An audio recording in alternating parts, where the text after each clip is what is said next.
everyone, and calling the budget meeting to order, budget workshop to order.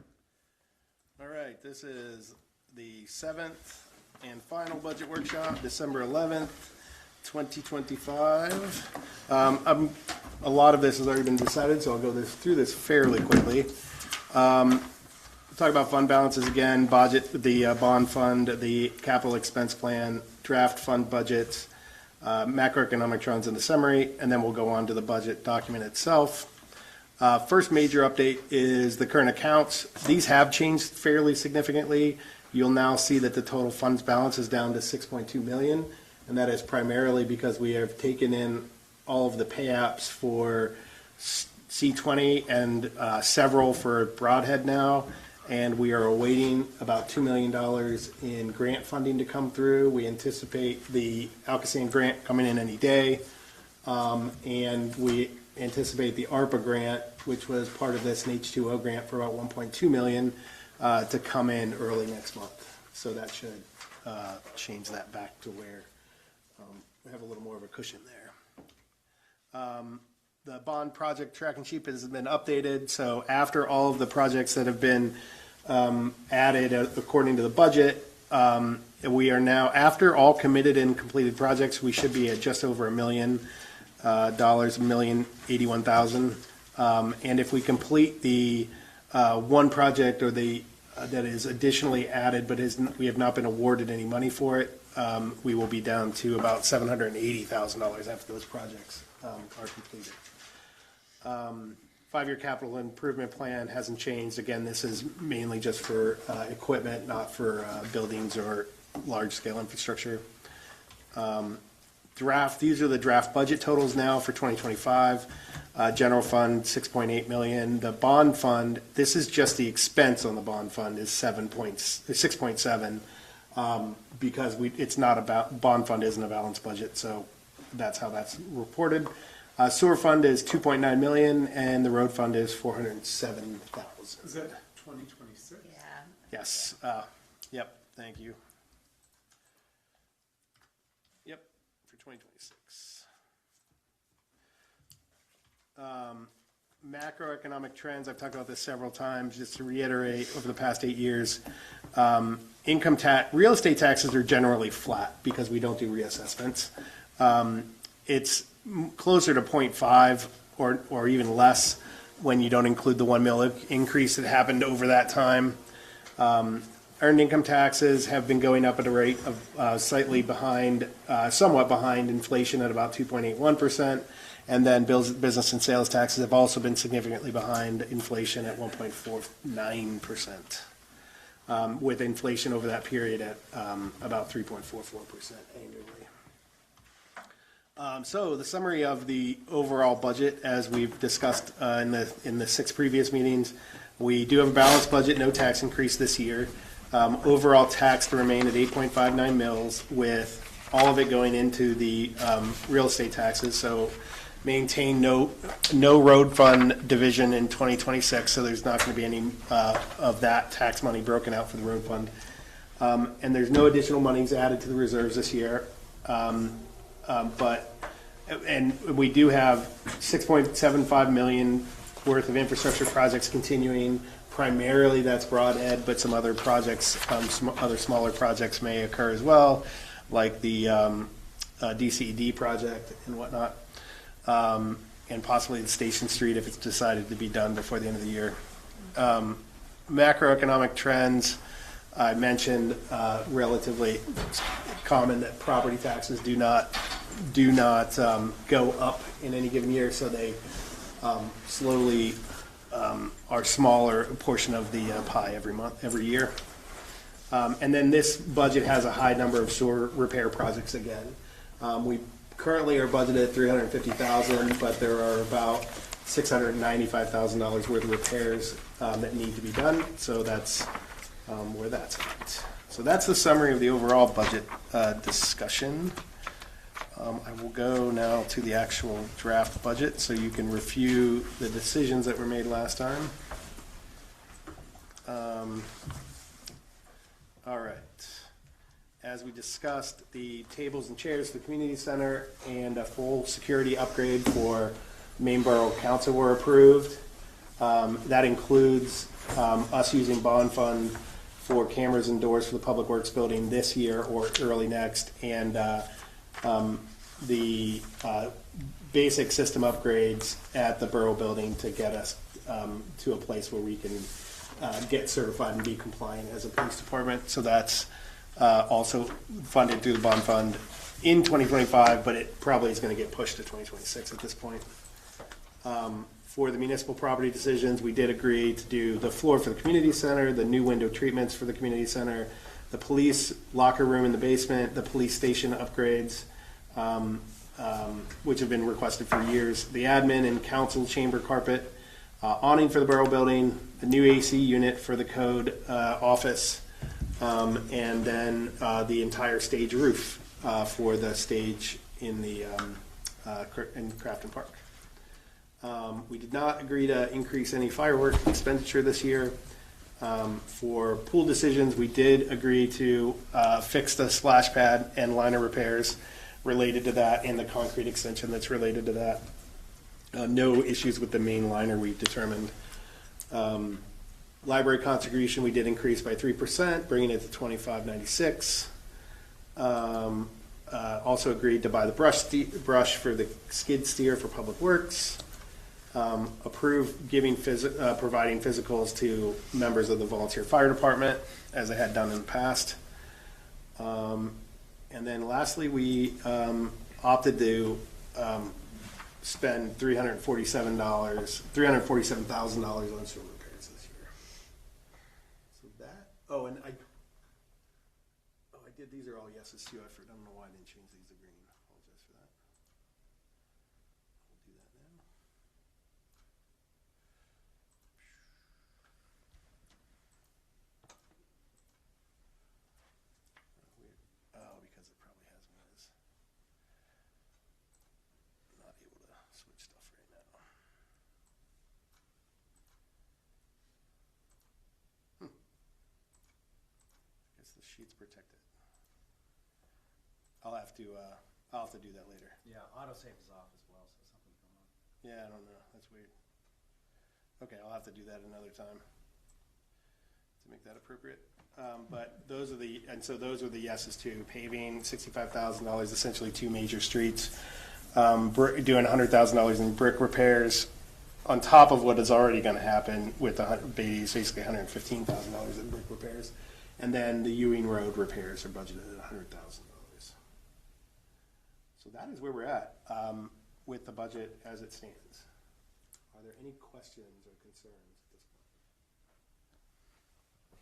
point?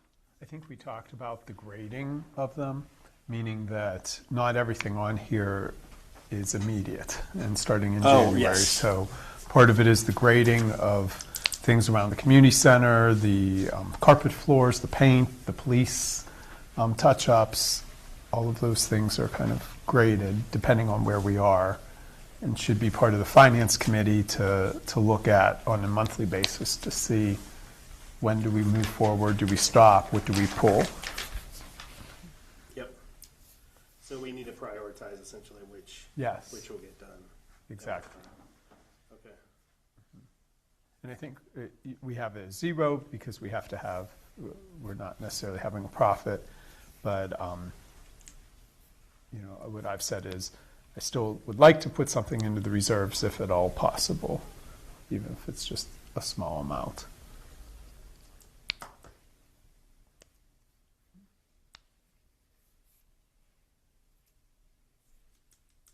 I don't have anything. We've been looking at this for 7 weeks, so. Well, we could, if there's no other questions, we could just end this and we could do executive session before the meeting. But we don't have.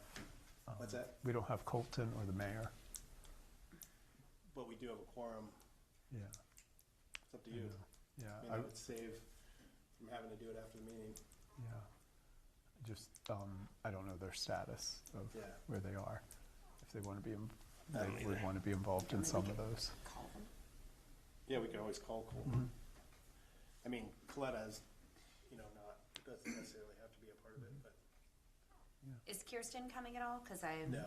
Okay. She may call in, maybe.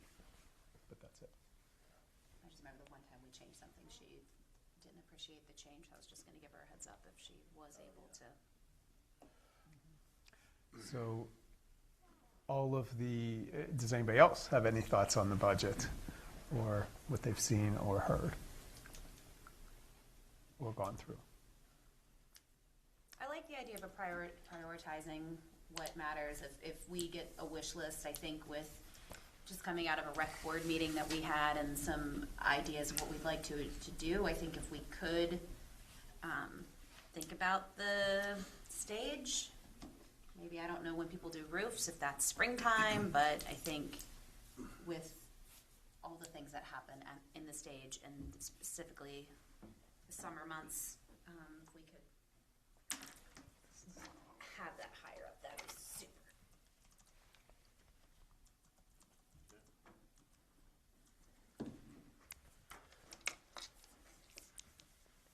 Anybody else?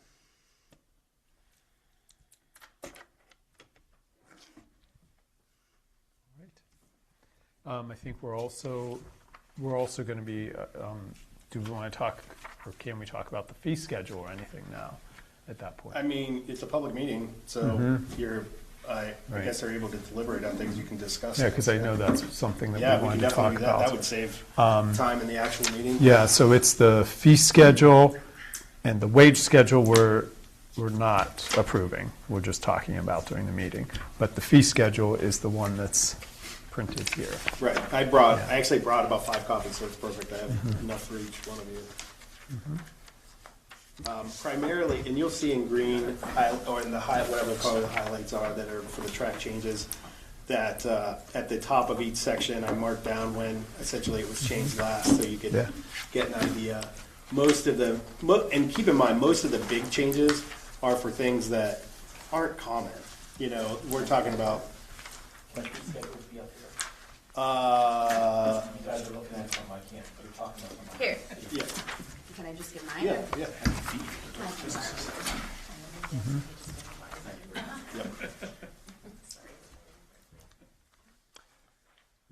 Yeah, I don't have a copy of the fee schedule on this computer.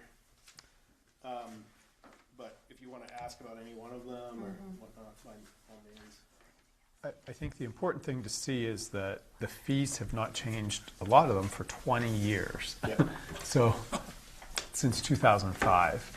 So much has happened since that time period, and that's why my recommendation is we need to look at this, and maybe that's in the finance meeting later, to say, like, wages have changed, materials have changed. 2005 was 20 years ago. I did an estimate. So Yeah. the CPI difference from there is 68.5% is the Right. inflation rate. Right. And that's when I made the ones for things that are done every few years. Like a lot of these things are things like zoning hearing board applications, SALDO applications. These are things that happen very seldomly. So those I tried to increase by around 60 to 70%, so that they stayed in line with inflation. And just went through the whole list in that way. The ones that are, the increases around the pool are mainly to incorporate that 5% fee that we get from the pool program, so that we no longer will be charging a separate fee. It'll just be, it'll be free for everybody to sign up, to process it online. I think what we talked about, or at least what I wanted to say about the pool, was that we did increase wages significantly for the pool folks. When the minimum wage went up, or what you could afford to pay went up significantly, and so it's not only the water, it's the electricity, all the things have gone up around the pool. So I think that the prices we're charging are really reasonable, but I think we need to be fiscally reasonable too, because the pool is open from Memorial Day to Labor Day and a little bit after that, so that's a lot of time that these things are being used. And we want to offer them, but we want to also not continue to have taxpayers pay for the supplemental charges that are pretty significant for the pool.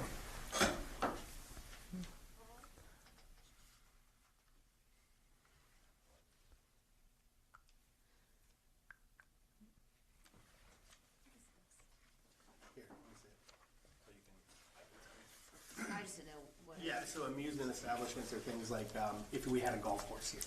or if we actually don't have any amusement establishments that are taxed for that. We do have amusement devices. Those are like the gambling games and whatnot, or pinball games. So we need to go into Mike Host's basement. He's paying adequate taxes. Yeah. Don't go in there. Nothing's in there. And that was actually the email that I sent everybody regarding that, is that a lot of people are raising those amusement price taxes because it's a good way to capture, and it's also, these are things that can be harmful for people. I mean, a lot of people are getting caught in gambling addiction problems and things like that. And we did have the break-in at the laundromat, too. There was the break-in associated with that, the laundromat. Laundromat 24 hours. Mm-hmm. Break into a 24-hour. They broke into the skill machines, or the gaming machines. I'm like, how do you Yeah, break into Skill machines and laundry? laundry. yeah, no. You going to the laundromat again? Yeah, gotta wash those whites. Things aren't clean. Laundromats are like a hustle that they try to get people to invest in. Like you can, I considered it years ago. My friends and I were like, we should buy a and then you put a laundromat. skill machine or two in there. Why is that dryer full of dollar bills? Just don't worry about it. Don't worry about it. Just laundering some things.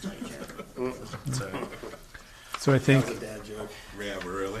as we don't do wood chips anymore. Well, because basically the quality of it, it really shouldn't be on there typically, because when we get wood chips from chipper services, they're all different sizes, and they end up just being compost. They're not great So they wood go chips. right into there. Really, Yeah. to produce good wood chips, you need big, just solid pieces of wood. Right. And that's generally not the way we collect it, so. Right. So Yeah, it's we limbs put them and down and call them wood chips down at the thing, and that way people can see them, and if they want to take them, they can take them for free. But we shouldn't be charging people to deliver them to their house, because they're just not quality wood chips. They're not what people would expect to get. Right. And then I think as we look at the community center rentals, we're keeping these as the same, but once we do all the upgrades, it might be I wise was to thinking take a that we look should at do that. that next year, or if we, depending on when we decide to do those in the next year, Mm-hmm. we can raise it after we do them. What's that?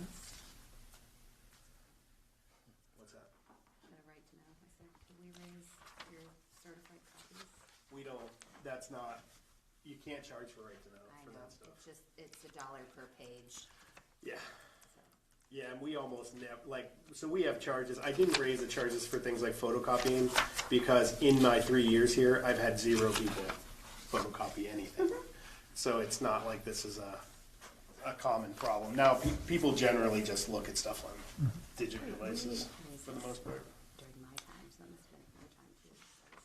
So I would say that, given that we haven't made changes in 20 years, we should, even things that we maybe don't use as much, I'm sure we've used in the 20 years. So even though they may not have been used in the past year or 2 years, we should probably update it. We should always be updating this every year, but I know we haven't necessarily made big changes in the past. So this is a good opportunity to make those updates and then continue to do so going forward. Yeah, and that's what I did for most of them. But Yeah. for things like copying pages, I just didn't think it would be that valuable to do it. I mean, it's a difference between $1.50. And you said our pool passes, I don't know any other pools or neighborhoods that have pools. Is ours like comparable, less than most? We did Anybody it. know? We're right in the middle of the pack. We did an analysis. I remember Yeah. seeing that before, so, okay. Yeah. So I think that's a deeper discussion with the finance committee. We don't need that today because I don't think nobody's going to be buying pool passes. You never know. No, they Well, can't. we we do put pool passes. I think this year we started them in April 1st. April, yeah. Yeah. So we will have plenty of time to look at the pool passes. Because if we decide to pass this today, the pool passes can be revised. And that's what we've done traditionally is we've changed the pool fees early in the year. Yep.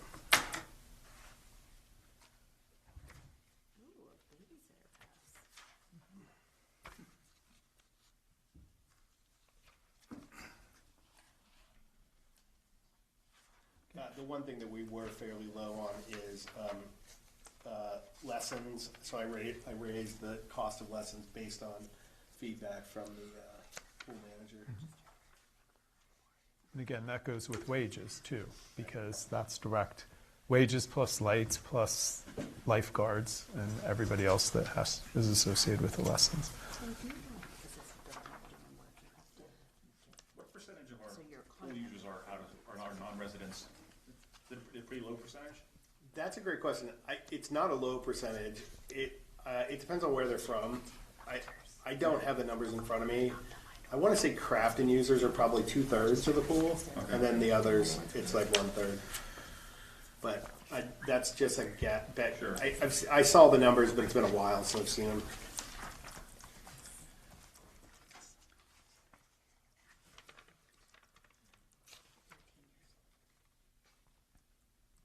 And see, that's the same thing, like residents pay 15 and non-residents also pay 15, right? Right. For That the was pool. just done to encourage, my thought, this was done before my time, Yeah. raised to that level. That is relatively high. That is 300% higher than what it Yeah. was in 2005. I think it was like $4 or $5 in 2005. I think the reasoning behind that is that the city pools open first, or open late. Yeah. And we're surrounded by the city, so there could be a pretty big influx if they were really reasonable day prices. So the idea is to encourage local residents to buy passes, and the folks who can buy them to buy passes, and then limit the number of regular users, I think was the idea behind that, so that the pool doesn't get overwhelmed.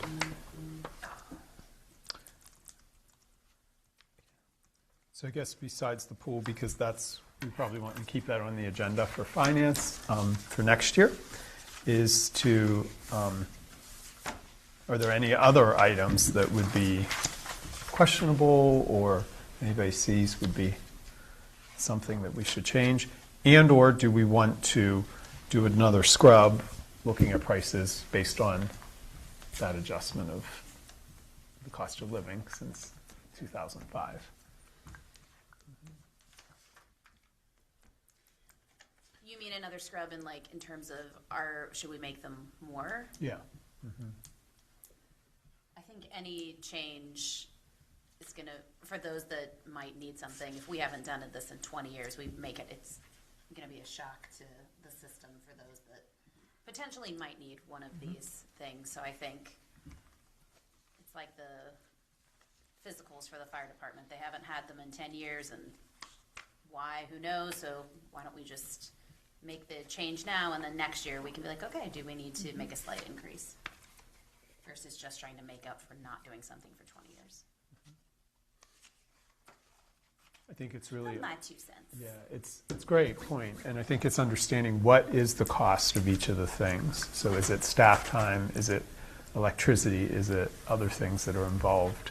Because when you rent the community center over here, you're using the elevator, the electricity, the water, all gas, all those things, plus the depreciation on what we'll have over there. So all of that is combined. And if staff, I know we have to do refunds, we have to do processing, so it's all that payroll time. So they can be pretty expensive.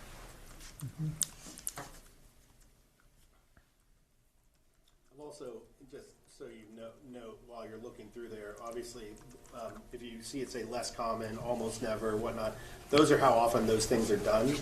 So a lot of these changes are happening on things that almost never actually are charged. So it's really just about protecting us if someone comes and wants to do a soldo and we're like, well, this is half the price that it should be based on cost of things.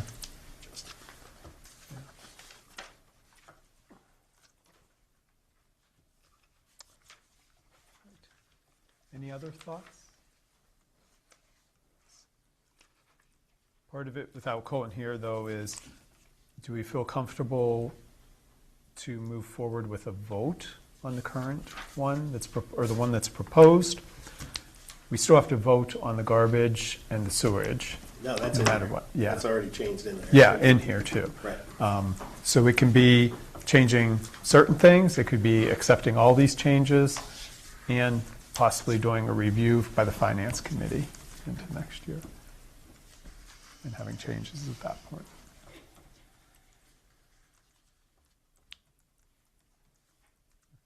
I wouldn't mind a little more time to look it over. I'm not gonna lie, I didn't have a lot of time this week to really delve into it. I glazed, but I'm not super comfortable voting on something that I didn't read entirely thoroughly.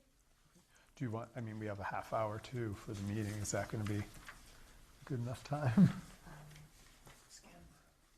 Yeah.